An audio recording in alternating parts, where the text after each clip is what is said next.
Hello, everyone, and welcome to episode 25 of the Hammer Territory podcast. I am Scott Coleman, and I am joined today by one of the very best in the business, Justin Toscano, the Atlanta Braves beat reporter from the Atlanta Journal-Constitution. Justin, how are you? Thank you for joining the show today.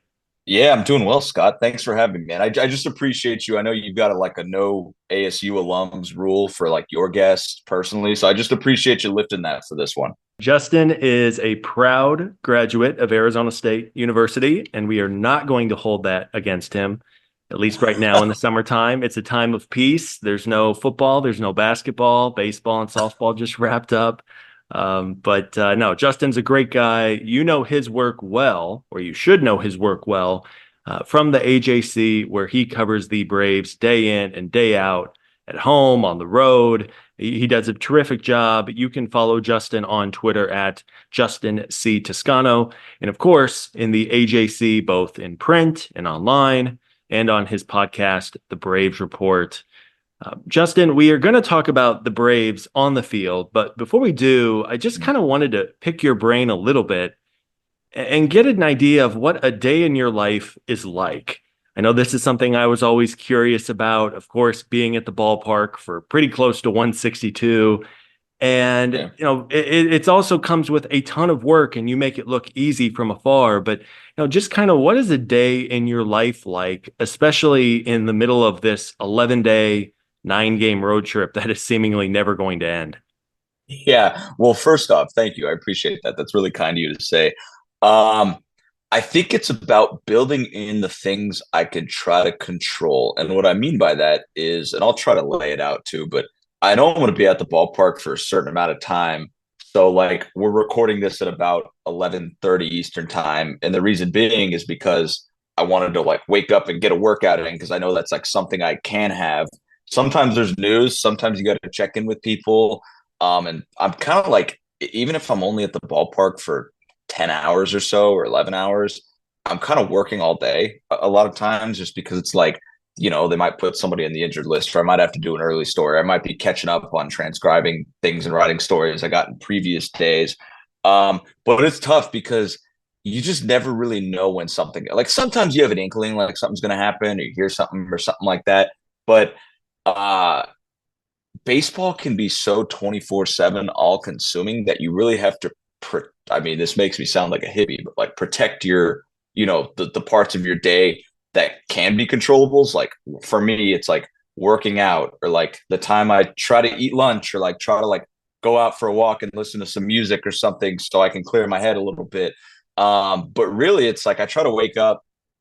I was awful at this, or early in my career, because I would be so wound up from games and just so, it would be hard for me to fall asleep right after. I'd be up till 3 or 4, 5 sometimes, which was not good.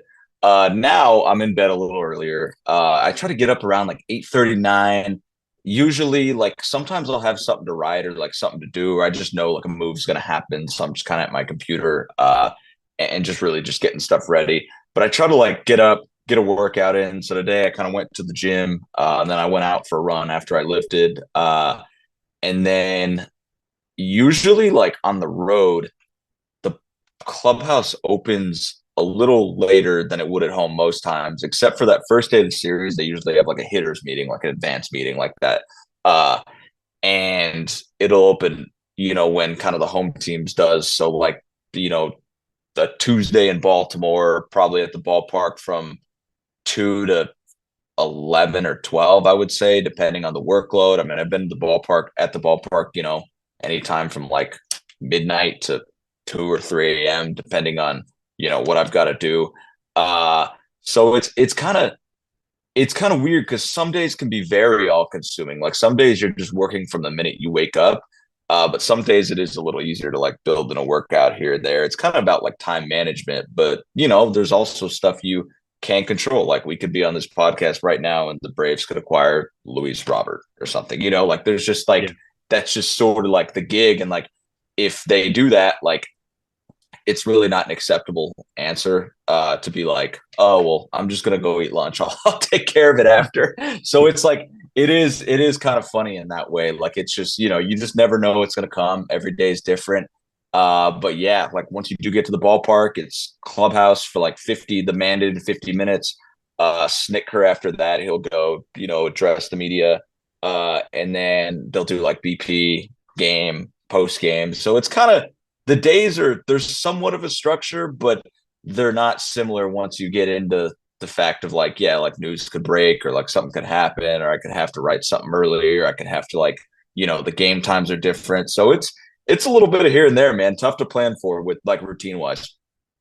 Yeah, I can imagine. And I know growing up, it was always something I'm like, oh man, you could spend your days and nights at the ballpark. And I am sure that's cool to be, living in a stadium, more or less, a stadium and then nice hotels in the area. But it is a lot of work, I am sure. And if the Braves do want to go ahead and trade for Luis Robert, that would give us something really exciting to talk about on the pod for a couple of days. So maybe we'll speak that into existence. Justin, have you been to every ballpark in Major League Baseball? So I'm at, I'm thinking real quick off the top of my head. I'm at 29 right now. And 20 number 29 for me was Houston in April. And number 30 is Toronto, which funny story, the Braves went on the Toronto trip last year, like May 10th through 12th. Uh my younger brother is 5 years the junior of me. And he was graduating college for the Toronto trip, coincidentally. So I would be at 30 Yeah.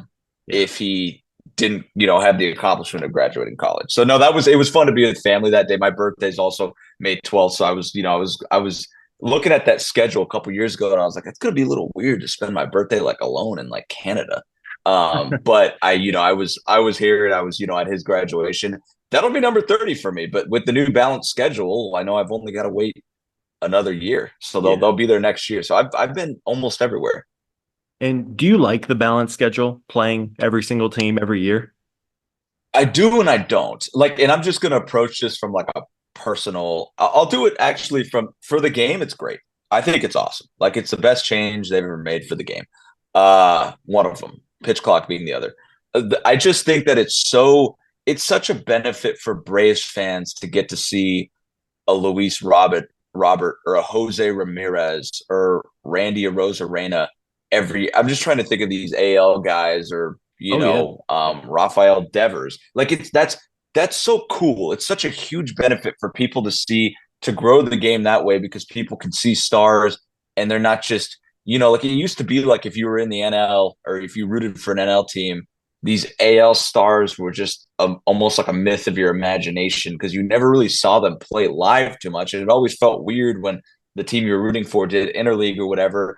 From my perspective, it's good and bad. Good because like honestly, like I covered the Mets before this. So I've been in the NL East since 19. Like I don't need that extra trip to DC, honestly, or like to Miami, or like to Philly. Like I like how it cut down on the trips. Like you're only going to those places twice now because it started to get a lot. Like to go to New York 3 times and to go to DC 3 times. You just kind of like I've been there enough to it's nice for me to see like new cities or places that I haven't been as much. The hard part is that it has made some of the trips. Like if you fly, the team flies like charter, obviously. We fly commercial. So for some of the trips, it's a little tougher because you're going from like Kansas City to San Diego, or you're going from like, I don't know, you could be going from like St. Louis to, you know, Tampa Bay, like St. Pete. Like you're going to these places, like these trips you never really had before. And a lot of times the travel is different. You're going kind of off Delta lines or, off Delta hubs a little bit where it used to be a little smoother when you're just going kind of up the Eastern corridor a little.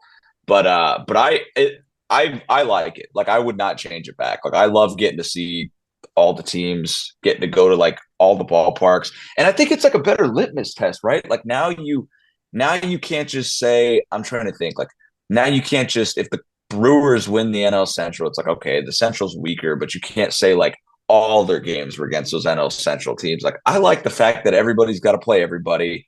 And you get that measuring stick. Like the Braves are going to play Baltimore. Like see how they stack up a little bit. Like I wouldn't change it. I love it. Yeah. Yeah, I do too. There was a stat at one point that always sticks out in my mind when people talk about the balanced schedule. And I think it was year 10 or 11 of Mike Trout's career. And despite being in the league for a decade, I think he had played something like 5 games in Atlanta in 10 seasons. For this guy, I know obviously Trout's health has kind of gotten him in his 30s, but I mean, this guy at one point had an easy claim to being the greatest in baseball for what, 7, 8 years, and Yeah. 5 games in a decade in Atlanta. I mean, that's not, that was always kind of silly to me. But um, so I wanted to then get your very official opinion because this is always a hot topic of Oh debate man. among baseball Okay. fans. So you've been to 29 ballparks. What is your Okay. top five in terms of baseball stadiums? And obviously, you have a little bit of a different perspective because you're covering the games, you're in the press box versus, fans out in the seats. But your top five ballparks. Yeah, I'm gonna try to go for like the sake of the exercise, try to go from like if I were going as a fan. Like, because it's like I hate when, you ask like media members this and it's like, well, this place is like tough to work. Like nobody cares. Like people just want to hear like about the ballpark. I think so for me, this is my very, very biased number one, but I think people would agree, or some people would agree. I would go Petco just because that's where I grew up going to games. For me, it's special. Obviously, I can't be a fan anymore when I'm in this business, so now I'm subjective. But I just love the atmosphere. Like Yeah. I love it being like in a downtown on the water, like beautiful backdrop, uh, beautiful lighting, just like the kind of the white exterior of the ballpark. Like I would go that number one. Yeah, I would that's go, a great take, by the way. Petco Park in San Diego is a stunning ballpark, great food, great location. yeah, If listeners, I know a lot of our listeners are, in the South or on the East Coast. If you have never been to San Diego to catch a game at Petco, we cannot recommend it enough. yeah. That one's, and you're right. Like the food, excellent. Like I'm trying to take all these things into account. Like if you're a craft beer person, like just awesome. Like I mean, obviously I can't have that when I'm going there and I'm covering games, but it's like they've got so much local flair there. That yeah, that's a good one. I'm gonna go Oracle for my second one in San Francisco. That one's just like it's just awesome. Like the atmosphere, it feels so San Francisco in terms of like that cold wind and that breeze blowing off the bay. You've got McCovey Cove, obviously. I do think they have a ton of great food. The garlic fries there just to die for in terms of stadium food. They've got, like the bleachers in left field, I feel like are for some of the diehards. So it's not really like totally a wine and cheese crowd compared to like the Oakland A's. Uh, I would go. Okay, so number three. Okay, I'm at three. I would go. Shoot, I'm having a problem. I'll let you know after I finish this top five because there's one I'm inevitably gonna leave out. I'm gonna go Wrigley Field because I just love like it just feels so old timey and like Yeah. I think it is what it is, right? And like we've talked about the food at these other places. Wrigley, you get like Chicago dogs, hot, whatever. I'm gonna go with that one. I Yeah. I It's was it's a baseball I stadium. was It's yeah. there's no frills. It's a baseball stadium. I was talking to somebody and they made a great point that somebody else they were talking to made a joke. It's like at Wrigley, like, oh, it's like good to be at Wrigley where the theme for the night is like baseball. Like there's no frills, no nothing. You're right. Like it's a baseball stadium. Like people go to see baseball. Um, you know what? I'm gonna move that one to four. I'm gonna go number three. I'm gonna put Dodger Stadium. My dad would probably kill me. Because growing up, I like, he instilled a hate of the Dodgers in me growing up. I'm objective now, and that's just a beautiful ballpark. Like I know it's old, but just like the backdrop and the setting, it feels like every time you're at Dodger Stadium, it feels like it's a big game. And I don't know, like, there's something special about that. Part of it is because I cover the Braves, but I think if I covered, like, let's just say, I don't know, I'm just like the Rays or just any other decent team, I think I would. I think I would probably feel that way. I like, I just like the atmosphere. The crowd is loud. There's a ton of people there. Yeah. They care. So that three, Wrigley four. Uh, I'm gonna be leaving off an obvious one, which is gonna be tough, but I'm gonna go Fenway five for like some of the similar reasons as Wrigley. Like, and I just think that Fenway does such a nice job, whereas Wrigley can get so packed, like for media and stuff. Like you've got to go. There's really no like. There's an elevator down, but there's not an elevator like to the clubhouse. So you've got to walk through the concourse of people, and like it's different that way. What impresses me about Fenway is that for fans and workers alike, it doesn't pose as like this old ballpark. Like there's like enough space, everything's constructed well, there's elevators. It You got to walk a little through the concourse, but I just have always felt like, yeah, for the same reasons as Wrigley, it's weird. Like you walk outside of Fenway and like if you didn't know it's a baseball stadium, you might not know it's a baseball stadium. Like it's just you can feel the history. Uh and I do like how like Fenway and Wrigley, I mean, it's awkward in the moment, but they've got such small visiting clubhouses. It just makes it feel like such a road game. Like I don't know if that makes any sense, but Yeah. I'm gonna go those five. And I love PNC for the backdrop alone, but to me, like I think like it's incredible, but I just don't know that it gets an automatic spot on my top five because of that.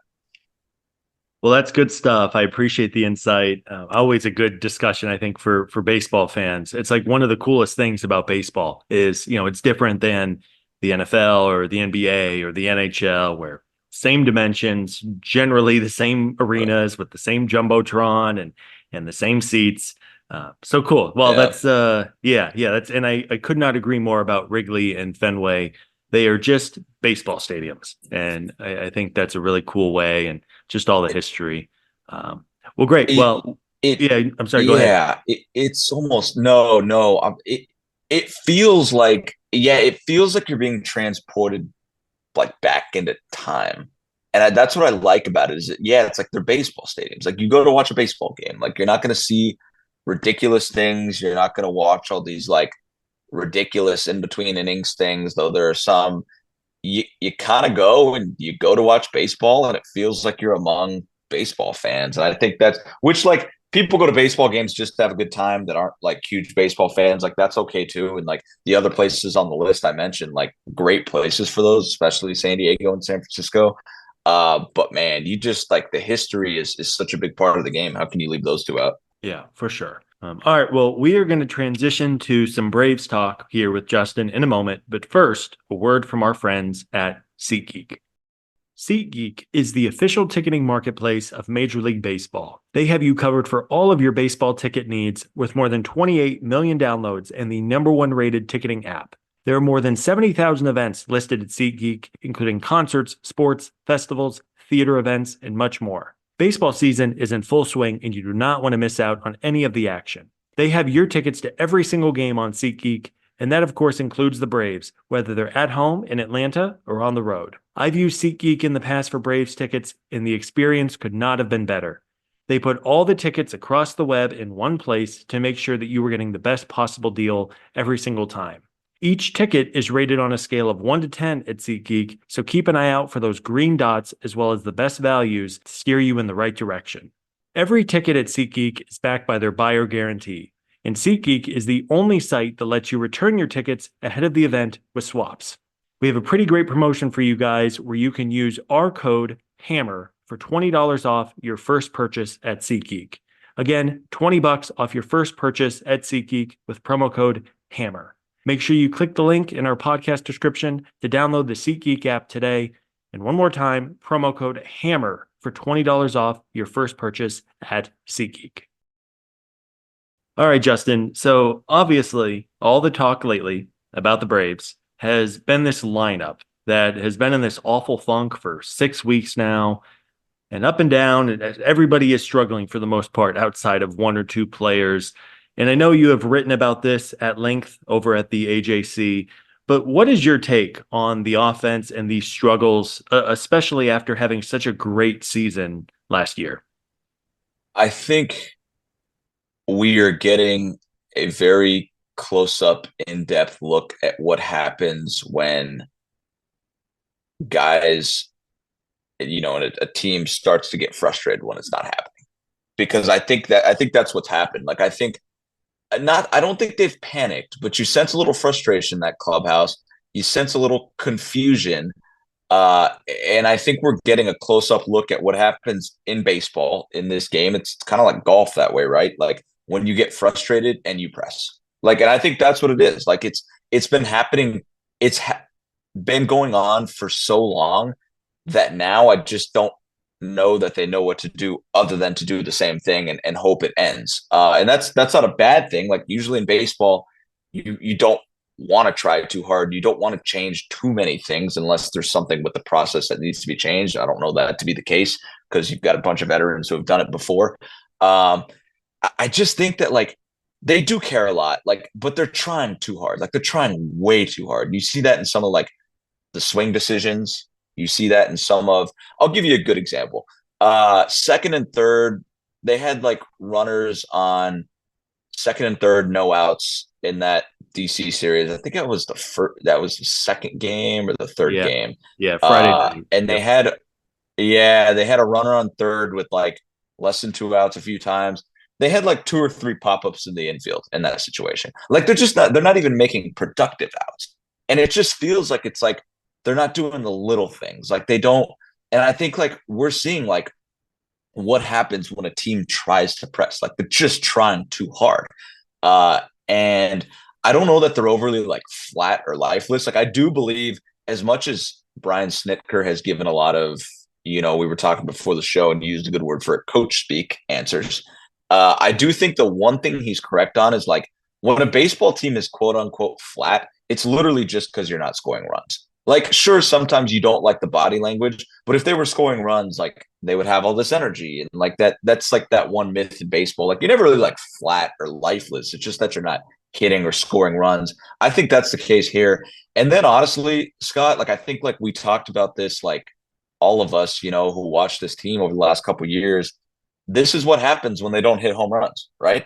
Like this is what they're not built to play small ball. They're not built to keep the line moving. They did a wonderful job of it in 2023, but on the most part, like they're a slugging team that isn't slugging. Like they're not built to play like the Nationals do or like the Guardians do or the team like the Rays does. Like they're not built like that. Like they need to be hitting home runs a little more to go. And right now it just seems like they're trying way too hard. As evidenced by the fact that they're just not really even making productive outs. The at bats have been uncompetitive. It's been bad, man. I think you can sense the frustration. Like I think it's been going so poorly that I think they just want it to end, and they've lost themselves in it a little bit. Yeah, on the last show that Brad and I did over the weekend, and I don't know how you feel about this, and you of course get a front row seat like most fans don't, but to me it kind of feels like they have hit some real adversity for the first time in like 2.5 years now. I know you've been on Sure. the beat Yeah. for a couple of seasons with the Braves, but the last couple of years, it seems like everything has mostly come easy. Yeah, right. Like going back to 21 when Acuna blows out his knee, they add a couple of outfielders at the deadline, and the rest is history. 2022, Yeah. 2023, sure, they had a week or two where they weren't playing well. Last season, they had injuries. They lost Max Fried for half of the year, and the beat just kind of Sure. rolled on. And there was really no drop in production or problems, despite losing some players to injury. And they just kind of figured a way to win seemingly every single night. And even if they weren't winning, it was a close loss, right? Like they were rarely getting blown out. It seemed like in the eighth or ninth inning, they were bringing up a tying run to the plate. And it feels to me like maybe for the first time in a while, they've kind of gotten hit in the mouth, like a great boxer who is just mulling over people, and he takes one right on the chin, and kind of dazed and confused a little bit because he just isn't used to taking one on the chin. Yeah, that's you know what? That's probably a perfect lead into kind of what I was trying to say in that last answer. When I mean confusion in the clubhouse, I don't mean that like they don't know what to do or how to play baseball. they're just a little dazed. Like I remember after after they dropped 3 or 4 to the Nationals for the first time and it was at Truist Park. I remember that clubhouse. That was the first time I'd sensed some like, oh my God, like what's going on in that clubhouse? Like, what do we do? Yeah, it's like that's a perfect way to put it. Like they're a little dazed. And I think as much as okay, I do agree with you because 2.5 years, people would say, we're saying that people would say, well, they struggled to start 2022. Everybody has said after that, like has acknowledged the fact that there's a World Series hangover for most teams. Like you're playing so long, the offseason's so busy after that. You come in, there's all these expectations. I think we can attribute that first month or so, that kind of not being able to get on track to just that. And yeah, like I think also if you look over the last 2 years, everything they've done has worked, right? Like they brought up Michael Harris. That worked. They moved Spencer Strider into the rotation. It worked flawlessly, like both those things. Last year, like it just kind of feels like everything they have done, like pitching wise, worked. Like I know the fifth starter didn't, work as much last year, but it just feels like they were making decisions that worked out. And now you're seeing them struggle a little bit, right? Like you're seeing the fifth starter issue persist into a second year. We'll see if Hurston Waldrop or Spencer Schwellenbach are the answer to that eventually. We'll see if it's somebody else. But it just feels like now, yeah, it's like, they, like you said, I think the thing that I look at is it felt like this team was never out of a game last year or in the second half of 22. Now you're wondering, can they come back from 2 runs in the final 3 innings? Like, is that too much? Like, are they going to be able, to do that?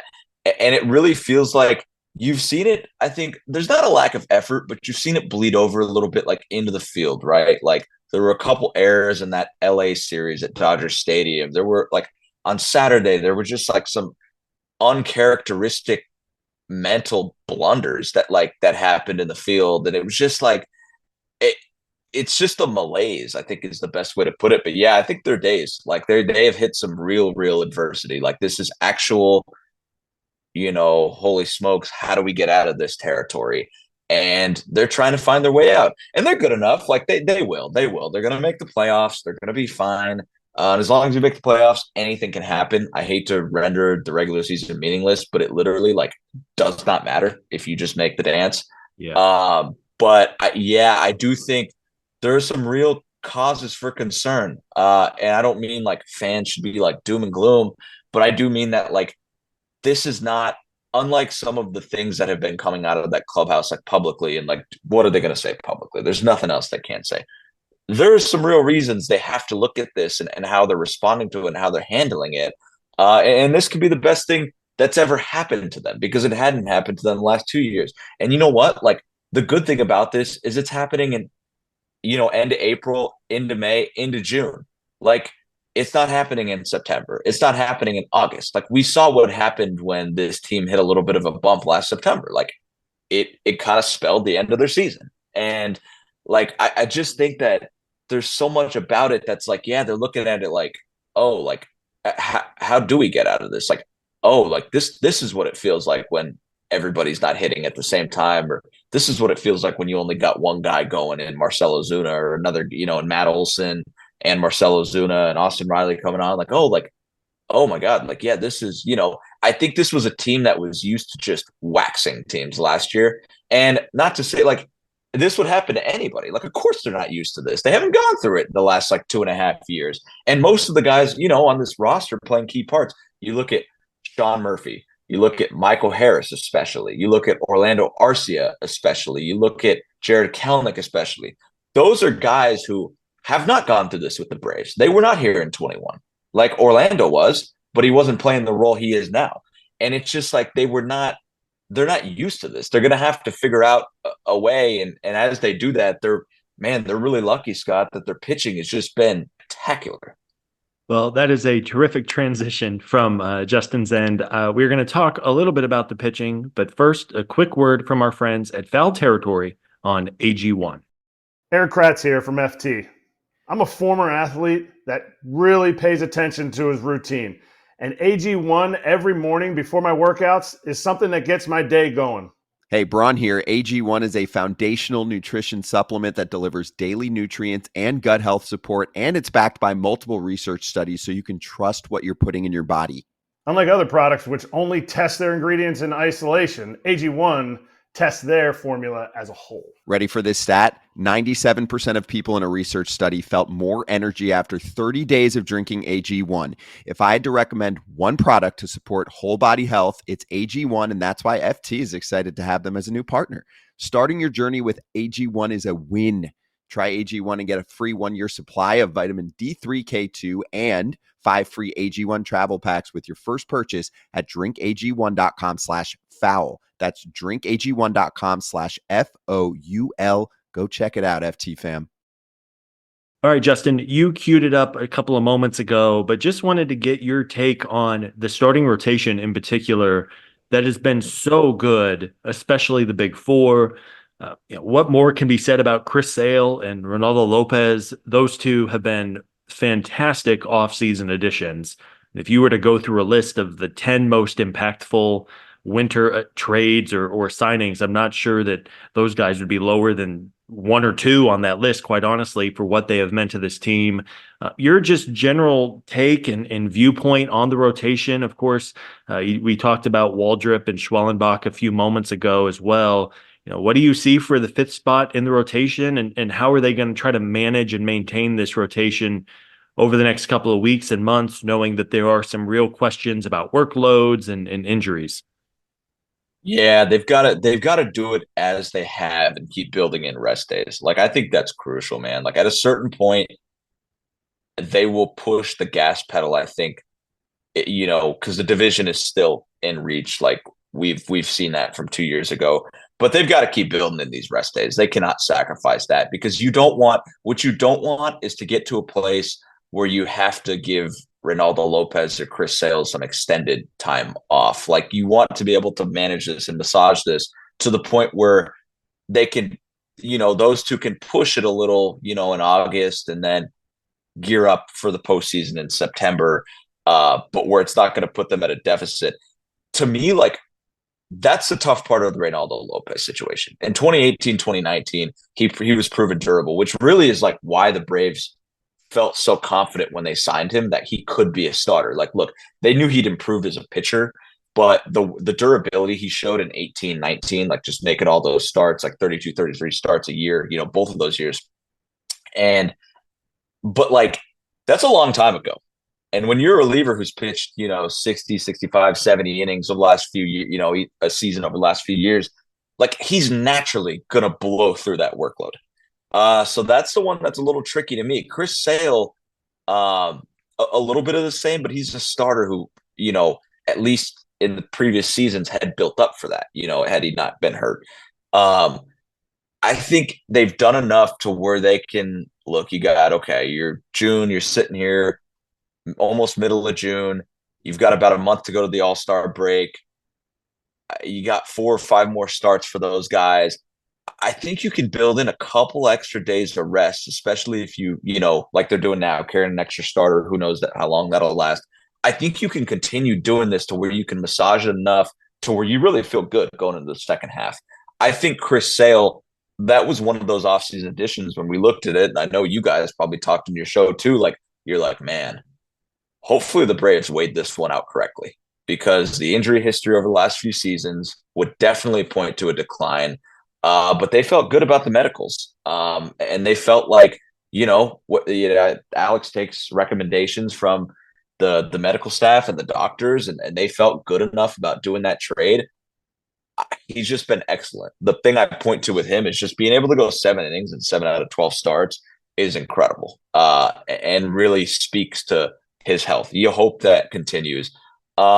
With the fifth spot specifically, you just got to keep throwing stuff at the wall, right? I don't know that I see a huge deadline addition in terms of starting pitching. Like, and I don't know that the Braves should be prioritized. Like, if they can get, Alex always finds creative ways to do that sort of thing.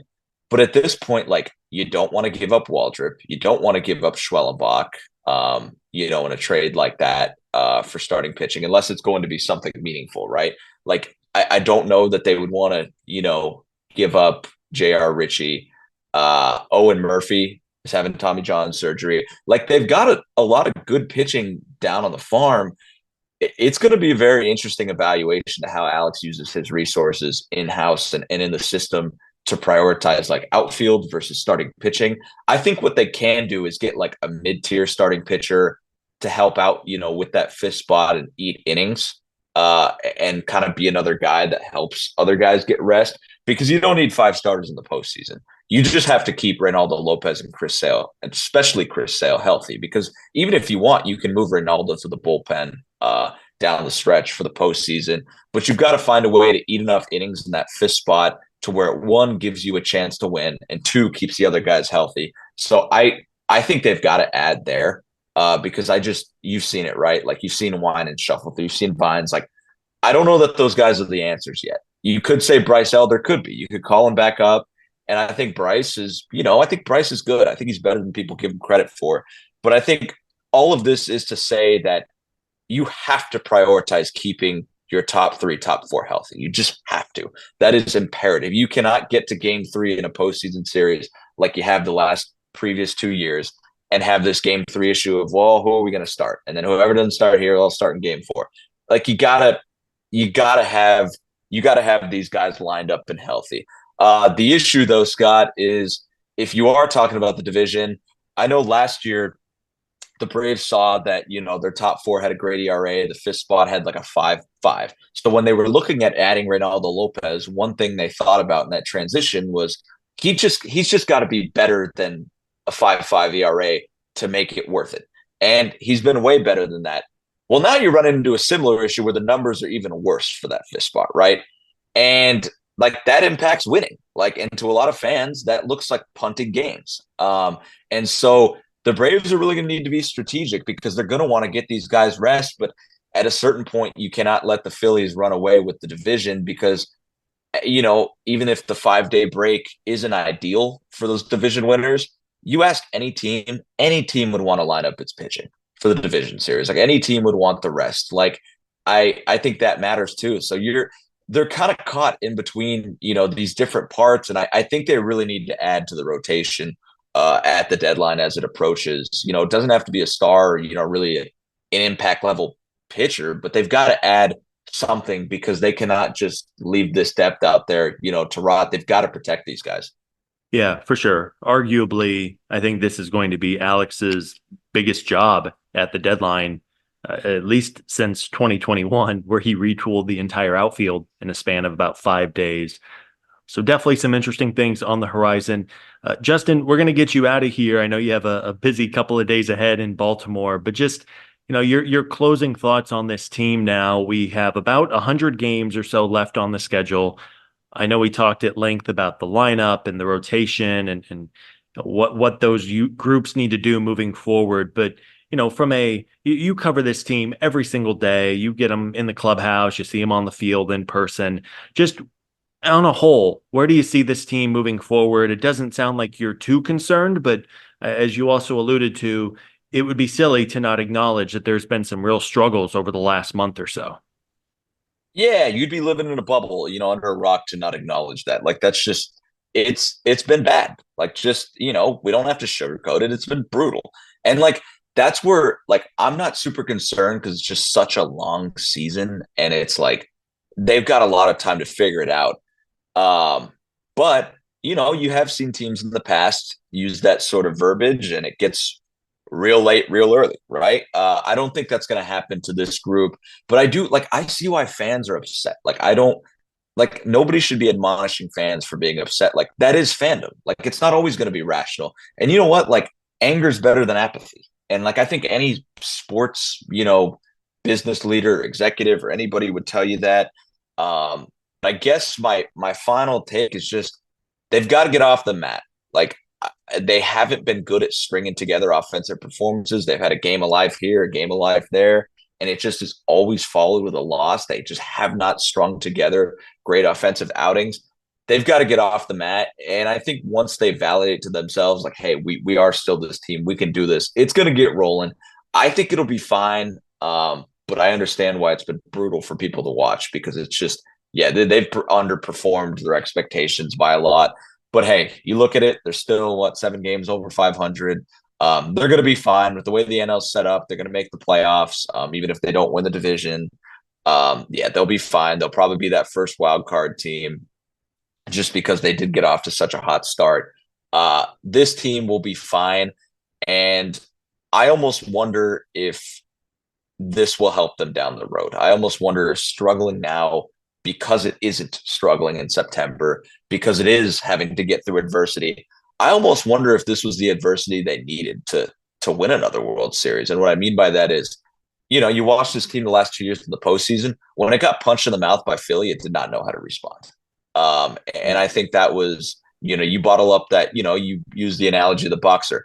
I think that's what those last 2 postseason series very much felt like. It felt like a team that got jumped on early and got punched in the mouth and, didn't know how to get up, didn't know how to get off the mat. So I think this could be a good thing for them to experience some sort of adversity. Like, what World Series winner has been one of the best teams in the regular season, in regular season in MLB history, right? Like, there's always some sort of adversity a World Series team goes through. This can make them better. And that's not to sugarcoat it. That's just to say that they are what they are right now. They're struggling, but, they've got a lot of time to get out of this.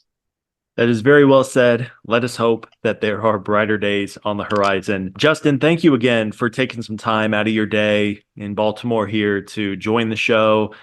Again, Justin Toscano of the Atlanta Journal-Constitution, where you can find all of his work. He has a podcast, The Braves Report. You can follow him on Twitter at Justin C. Toscano. And Justin, thank you again for joining. Hope to have you on again soon. And take care on this lengthy road trip. Hopefully they wrap it up with a couple of wins and then you can get back home. Yeah. Thanks for having me, Scott. I appreciate it, man. Anytime. Reach out at any time. Thank you again to Justin for joining the show. We will be back in the next couple of days with another episode. Be sure to like and subscribe and tell a friend. Thank you all, everybody, for listening, and we will see you all next time.